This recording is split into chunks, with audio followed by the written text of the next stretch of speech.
선배 시민과 함께 디자인하는 행복한 지역 공동체. 여기는 JWBC 중원노인종합복지관 미디어센터입니다.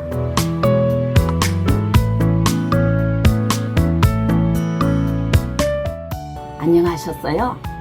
봄도 지나가고 아카시아 향내에 짙은 5월 꽃의 계절에 회원님들 모두들 건강하시지요? 항상 즐거운 해피실버 방송팀 PD 영규현, 아나운서 윤정혜, 이명섭, 그리고 사회복지사 김은빈 인사드리면서 중원복지관 노인들을 따뜻하게 모시는 JWBC 방송을 시작하겠습니다.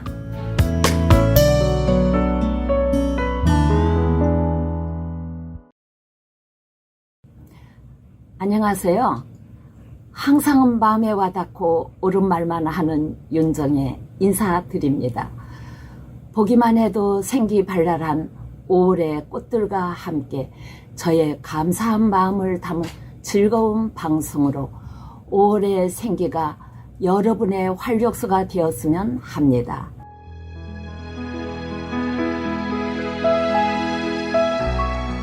배려의 한자는 짝배와 생각려로 상대방을 생각하는 마음으로 관심을 가지고 도와주거나 보살펴주라는 뜻이라고 합니다.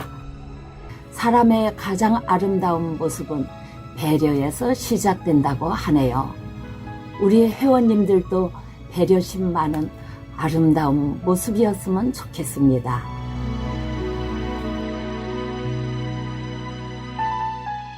한국은 고상한 민족이 사는 보석 같은 나라다.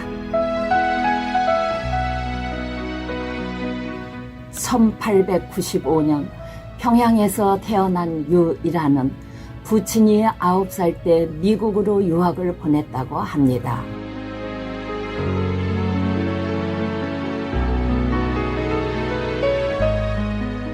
유이라는 미국으로 향하는 배 안에서 박용만 등 독립투사들과 인연을 맺게 되고 유학생활 동안 미주 한인 사회의 독립지사들로부터 신망을 받아 3.1 운동 과정에서 중요한 임무를 수행하기도 했답니다. 유이라는 미국의 미시간 대학을 졸업하고 1922년 숙주나물 통조림 제조 판매 업체인 나초이라는 식품회사를 차려 영업을 했는데 숙주는 중국인들이 즐겨 먹는 식품이어서 거래하는 중국인이 많았답니다. 그런 연유로 유이라는 중매로 재미 중국인 소아과 의사 호메리와 결혼했고 유이라는 미국 내 중국인 사회와 관계가 돈독했기에 후일 펄벅과 친분을 맺게 되는 계기가 되었다고 합니다. 유이라는 1926년 귀국했고 일본 식민지였던 조국 동포 가운데 혈액으로 교통받는 사람이 많아 그들을 배려하여 의약품을 수입 판매하는 회사인 유한양행을 설립했었지요. 유한양행은 자체의 의약품 개발에 성공해 1936년 경기도 부천에 땅 2만 평을 사들여 한국 최초의 근대적 제약회사인 유한양행 소사공장을 지었습니다. 그 후 유일한 사장은 기업은 종업원 모두 것이어야 한다는 그의 배려의 신념에 따라 종업원들에게 유한양행 주식을 나누어 주고는 회사 운영을 종업원에게 맡기고 다시 미국으로 건너갔습니다.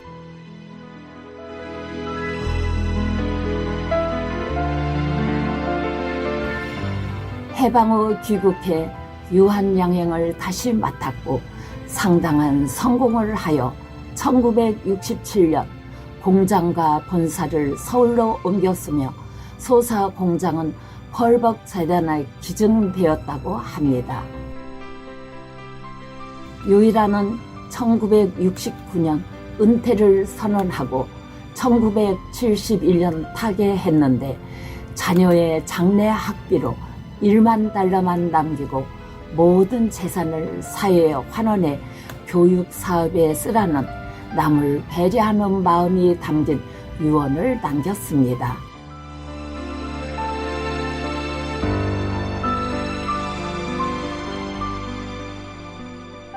펄벅은 중국에서 더 오래 살아 중국에 더 익숙해 중국을 중심으로 한 그의 저서 대지로 노벨상을 수상하였으며 유한열과 교분을 쌓으면서 한국에도 관심이 많았는데 1963년 살아있는 갈대라는 소설을 펴냈지요.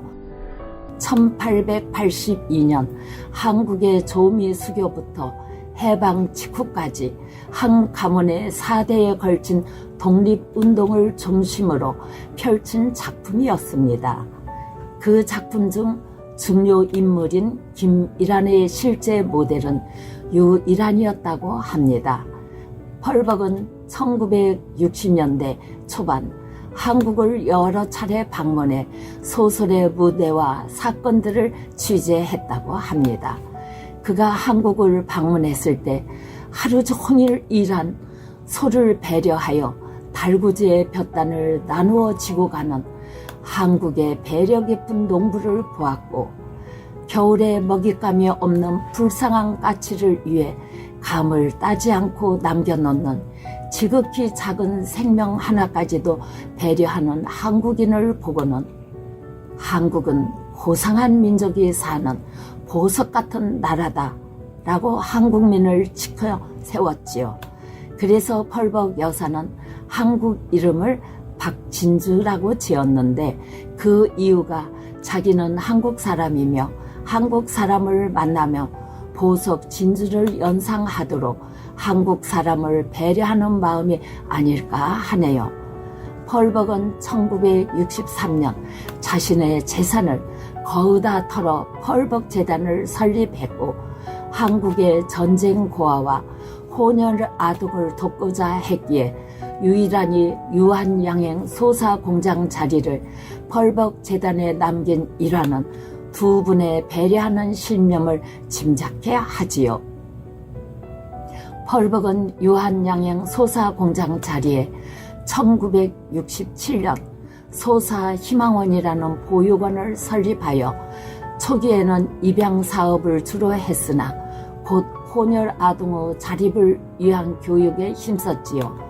소사희망원은 원생들의 남녀 기숙사, 교육장, 기술 습득을 위한 실습장들을 만들었고, 원생들에게 미용, 양재, 목공 등 기술을 익혀야 당당히 사회에 나가 자리를 잡을 수 있다며 수시로 소사희망원을 찾아 손수 아동들을 돌보고 가르치기도 했답니다.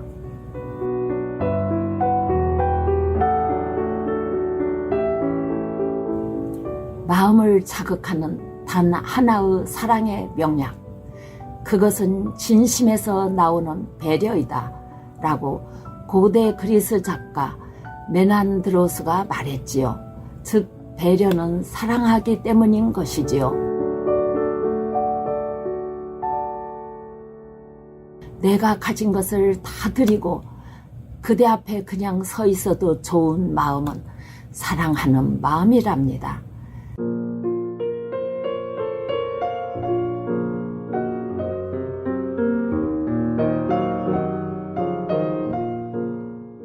사랑하는 마음, 임금수가 작곡하고 작사하였습니다. 김한결의 노래 속에서 배려하는 마음을 느껴보세요. 나 가진 것을 모두 다 드리고 그대 앞에 그냥 홀로 서리라. 비어있는 이 마음 그냥 그대로 오직 그대만을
것을 모두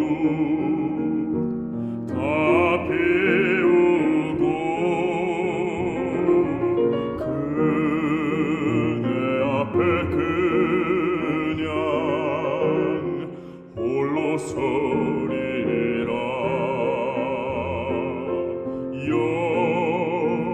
열려있는 이 마음 그냥 그대로 오직 그대만을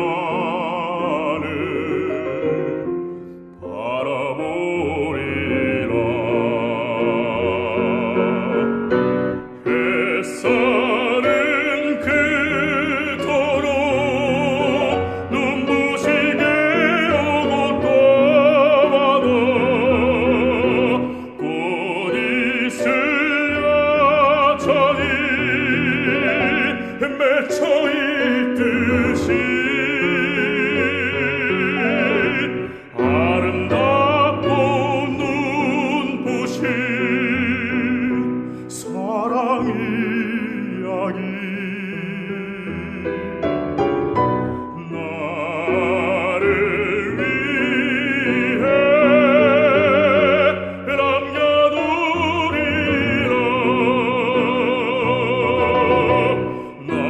나를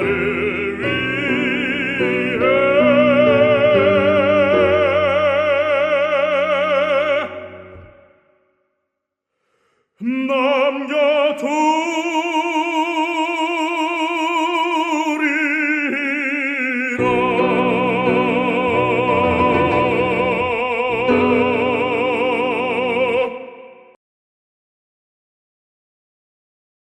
안녕하세요. 예쁜 꽃들과 따스한 햇살이 정겹게 비추는 행복한 5월입니다. 5월 가정의 달을 맞이하여 감사하며 고마운 마음으로 이명섭 인사드립니다.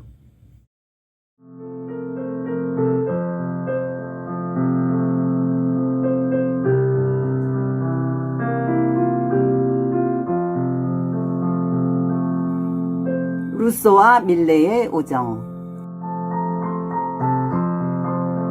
해질녘 농부가 수확을 마치고 신에게 감사의 기도를 올리는 장면은 바로 프랑스 화가 밀레의 만종에 그려진 유명한 이미지입니다.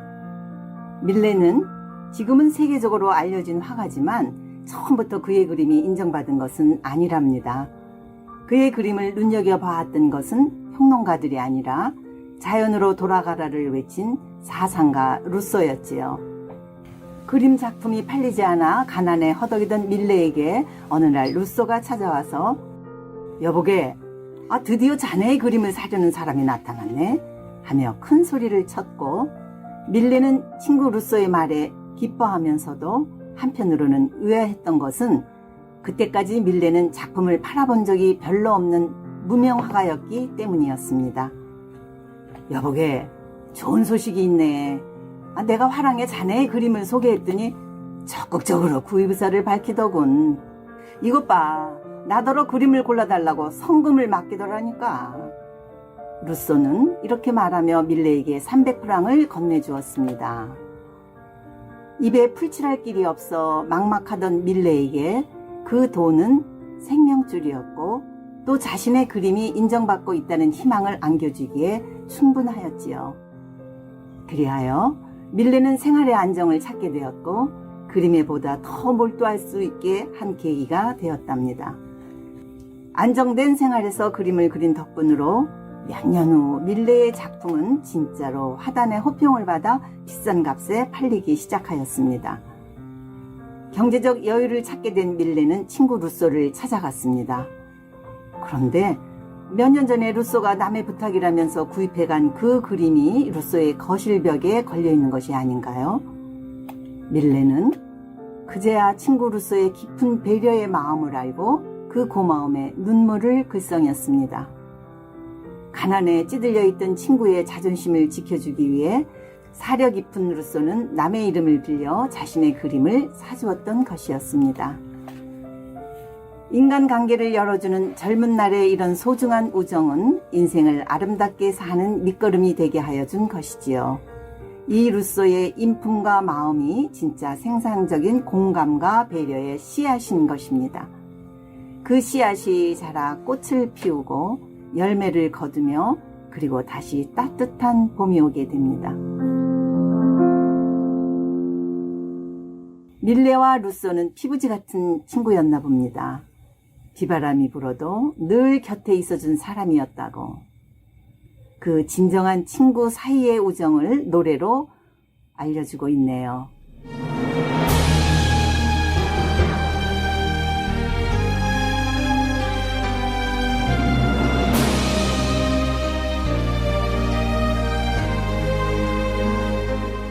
그대는 내 친구, 패티김이 부릅니다.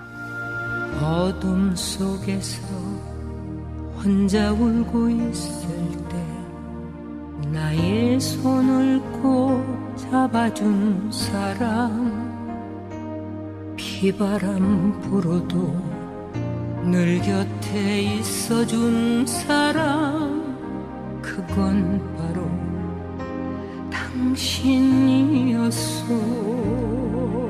내 삶이 때론 노래가 되고 때론 서글픈 사랑이 돼요. 황금빛 노을 붉은 파도 위를 달리는 바람이 되고 싶소. 내 친구야, 내 사랑아, 나 죽어도 그대 잊지 않으리. 평생을 사랑해도 아직도 그리운 사랑, 그대는 내 친구야.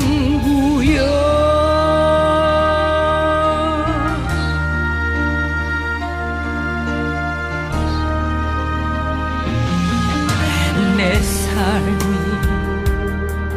때론 노래가 되고 때론 서글픈 사랑이 되어 황금빛 노을 붉은 파도 위를 달리는 바람이 되고 싶소. 내 친구야, 내 사랑아, 나 죽어도 그대 잊지 않으리. 평생을 사랑해도 아직도 그리운 사랑, 그대는 내 친구야.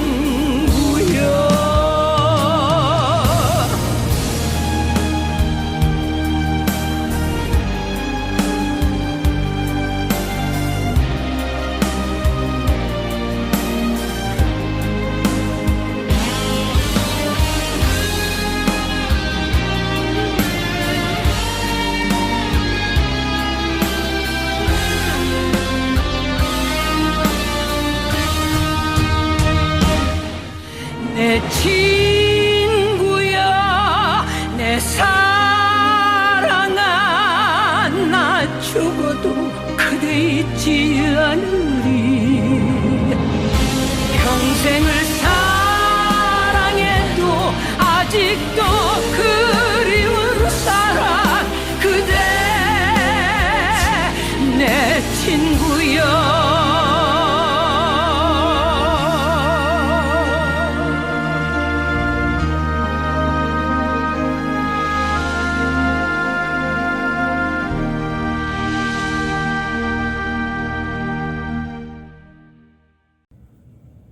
배려는 욕심 때문에 실천하기 어렵다고 합니다.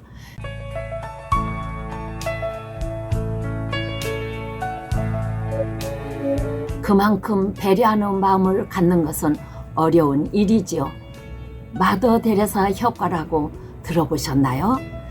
데레사 수녀처럼 약자에게 배려를 위한 봉사 활동을 하거나 선한 일을 보기만 해도 인체의 면역 기능이 크게 향상됨을 실험을 통해 입증된 효과로 슈바이처 효과라고도 불린다고 합니다. 욕심을 버리고 배려를 항상 실천했던 한 분의 이야기를 해보겠습니다.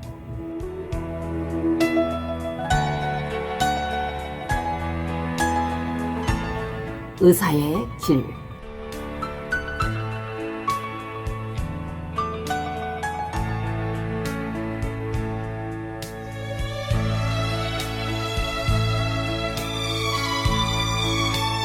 슈바이처 박사는 많은 일화를 남겼는데 그 중에서 노벨상 시상식에 참석하기 위해 유럽으로 가는 도중에 생긴 일화 한 토막입니다.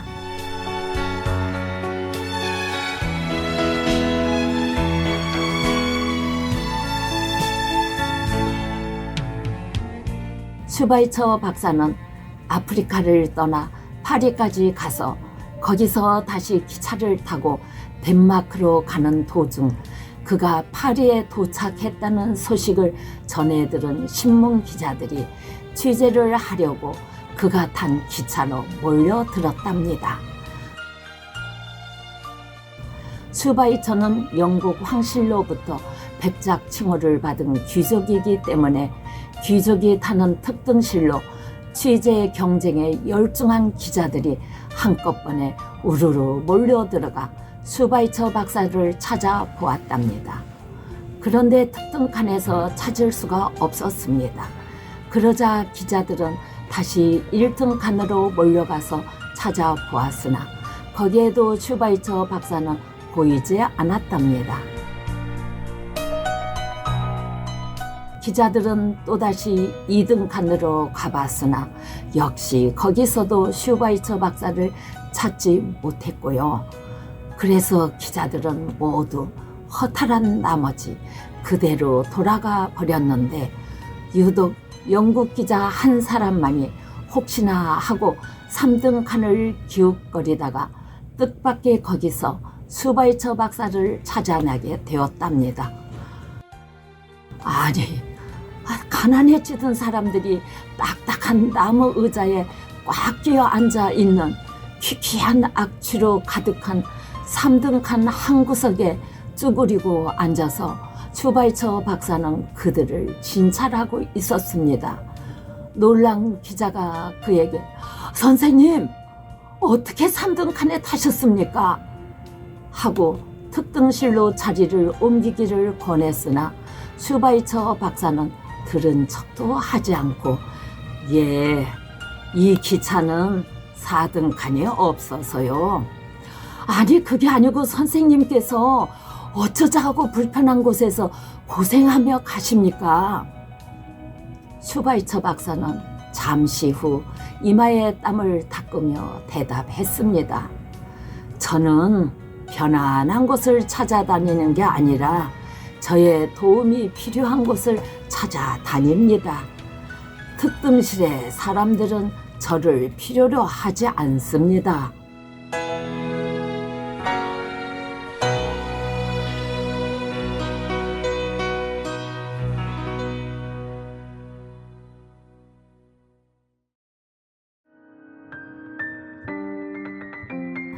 이 일화 한 토막에는 그 사람의 고통을 배려하는 진실한 의사의 자세가 어떤 것인지를 모두 설명하고도 남음이 있지 않는가요? 알버트 슈바이처는 나는 당신이 어떤 운명으로 살지 모른다. 하지만 이것만은 장담할 수 있다. 정말 행복한 사람들은 어떻게 봉사할지를 찾고 발견한 사람들이다 라고 한 말은 남을 배려하는 마음이 전제되어야 하는 것 아닌가요? 아마도 슈바이처 박사는 요즘이라면 시골 병원 근무를 자청하고도 남았겠지요. 치료는 고개를 숙이는 게 아니고 마음을 숙이는 거랍니다. 환자를 존중하고 처지어 바꾸어 생각하는 역지사지 마음으로 진솔하게 그 아픔을 이해하고 배려하는 마음으로 인수를 베풀어야 진정한 의사라고 불려질 수 있습니다.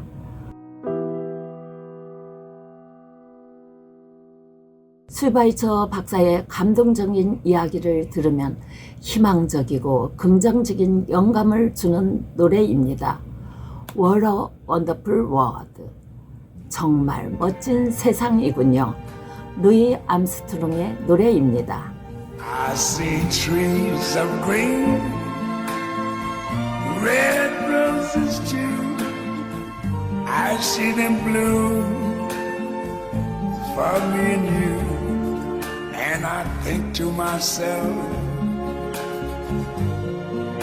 what a wonderful world.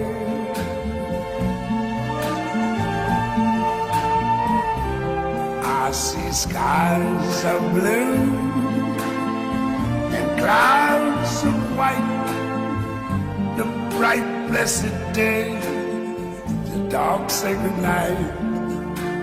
And I think to myself,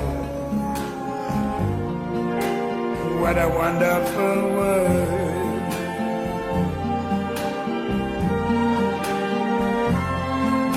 The colors of the rainbow, so pretty in the sky, are also on the faces of people going by.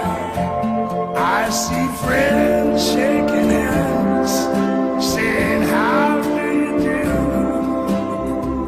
They're really saying, I love you. I hear babies cry, I watch them grow. They'll learn much more than I never knew. And I think to myself, what a wonderful world.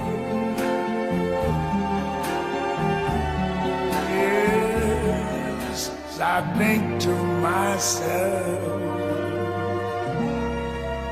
what a wonderful world.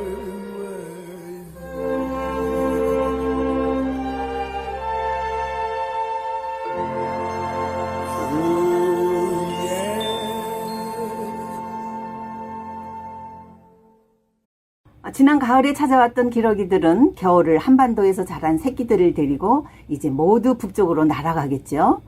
혹 가지 않고 방황하고 있는 길 잃은 놈은 없겠지요.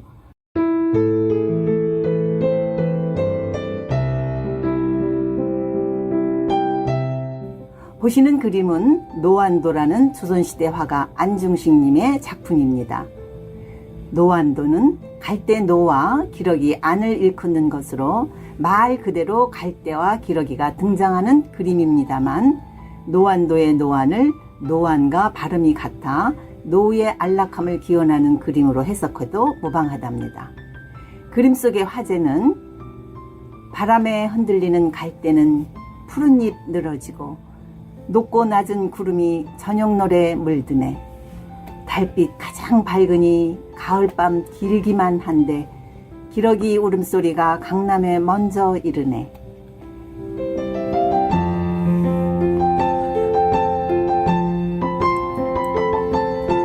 서념톤으로 부드럽게 그려진 갈대가 졸고 있는 기러기를 포근하게 감싸주고, 상단의 4마리의 기러기는 졸고 있는 늙은 기러기를 편안하도록 배려하는 듯 한 모습에서 늙은 기러기의 안락함을 보여주고 있네요.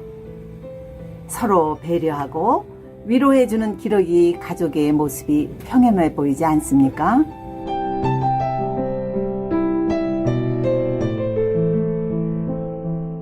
기러기 무리는 먼 길을 갈 때 앞서거니 뒤서거니 하면서 서로 짖으며 응답한답니다. 짖는 울음소리는 지친 짝에게 용기를 불어넣어 힘을 내도록 배려하는 응원과 같다고 합니다. 그 소리에 담긴 추임새가 있어 따뜻한 강남이 멀지 않다는 의미일 것입니다. 특히 기러기는 체력이 떨어지거나 아파서 낙오된 새가 있으면 반드시 동료 새 2마리가 같이 땅에 내려와서 몸이 회복되도록 도와주고 기운을 되찾으면 다시 대열에 합류한다고 합니다. 기러기는 많은 새들 중에서도 서로 배려하며 협동정신과 의리가 가장 강한 새들이라고 하네요.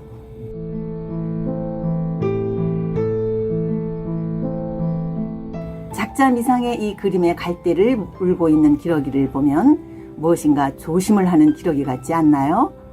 기러기가 갈대를 물고 나는 것을 함노이자방이라고 하는데 전한시대 회남자라는 백과사전에 나오는 말이랍니다. 옛날 중국에서 기러기들이 겨울을 나기 위해서 양자강 남쪽으로 날아올 때는 잘 먹지 못해 몸이 말라서 하늘을 높이 날아오르지만 봄에 다시 날아갈 때는 살이 쪄서 높이 날지 못해 어부들은 그물로 기러기를 사냥하였다고 합니다. 한편 기러기들은 그 그물에 걸리지 않기 위해 갈대를 꺾어 가로로 물고 날았다고 하네요. 그래서 갈대를 몰다라는 말이 보신책을 강구한다는 뜻 또는 신중하게 처신한다는 뜻이 되었다고 합니다. 이렇듯 우리 조상들이 그림을 보고도 바로 그 내용을 이해하는 것은 민초들이 문자를 몰랐기에 그림을 그리는 사람들이 배려하는 마음으로 그림을 그렸다지요. 글을 모르는 사람도 그림의 내용을 이해하고 깨닫게 하여 문화생활이 가능케 한 것은 우리나라 그림이 높은 위상으로 발전할 수 있는 계기가 되었답니다.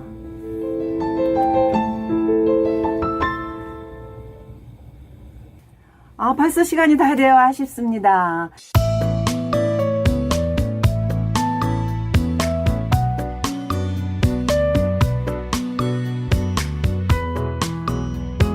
선배시민자원봉사단 JWC 중원방송단은 동영상 제작에 더 많은 노력을 기울여서 우리 회원님들이 유익하고 행복한 시간을 가지시어 건강하게 장수하시도록 최선을 다하겠습니다.